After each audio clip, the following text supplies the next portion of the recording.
This is a farm in northern France with a New Holland CR1 combine.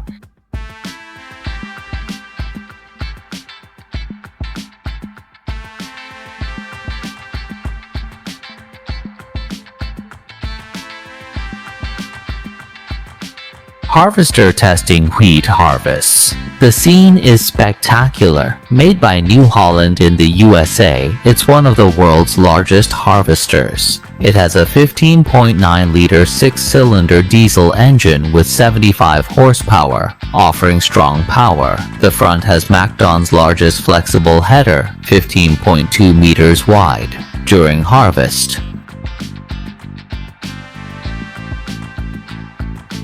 it adjusts height and feeding them into the machine. It uses tools like threshing and cleaning to leave only grain stored in the top tank, while straw exits from the back. The process